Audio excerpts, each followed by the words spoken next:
महाप्रस्थान नीति का क्रूर उपहास। जिस स्त्री के एक अपमान पर कुरुक्षेत्र की धरती लहू से लाल हो गई, जिसके सम्मान की रक्षा के लिए 5 महाबली पतियों ने पूरे साम्राज्य की बलि दे दी, आज वही महारानी द्रौपदी हिमालय की उस अनंत बर्फ पर अकेली क्यों पड़ी थी। नीति का मजाक देखिए, जिसके पास दुनिया के सबसे शक्तिशाली रक्षक थे, आज उसका हाथ थामने वाला कोई नहीं था।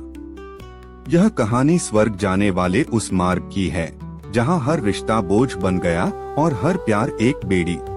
हस्तिनापुर के वैभव को पीछे छोड़ द्रौपदी और 5 पांडव मोक्ष की राह पर निकले थे। शरीर ठिठुर रहे थे, सांसें उखड़ रही थीं और कदम जवाब दे रहे थे। अचानक वह अग्निपुत्री द्रौपदी, जो कभी हारना नहीं जानती थी, उस ठंडी सफेद चादर पर गिर पड़ी। उसके सामने उसके 5 पति थे, वही अर्जुन जिसके गांडीव ने मछली की आंख भेदी थी, वही भीम जिसने कीचक को धूल चटाई थी। पर विडंबना देखिए, किसी ने पलटकर नहीं देखा। संसार का सबसे बड़ा झूठ यह है कि कोई हमारे लिए खड़ा है।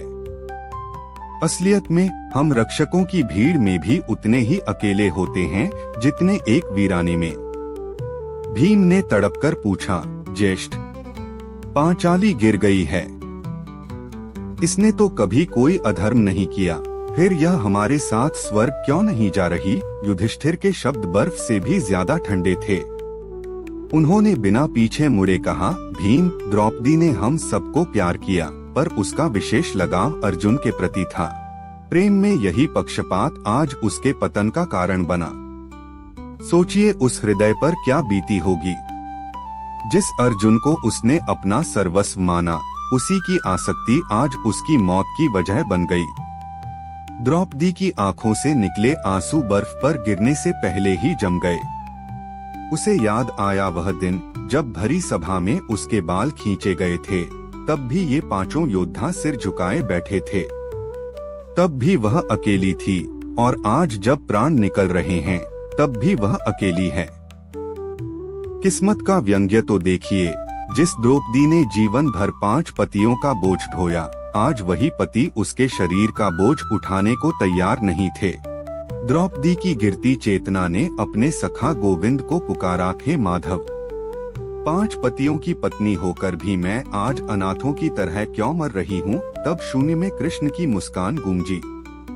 कृष्ण ने कहा, सखी, तुम अकेली इसलिए हो क्योंकि तुमने रिश्तों को अपनी ढाल समझा था। पर सत्य तो यह है कि आत्मा की यात्रा में कोई सहयात्री नहीं होता। प्रेम जब मोह बन जाए तो वह स्वर्ग के द्वार पर रुकावट बन जाता है। आज तुम्हारा शरीर गिर रहा है ताकि तुम्हारी आत्मा उस अंतिम बंधन से मुक्त हो सके। द्रौपदी के बाद एक एक कर सब गिरे।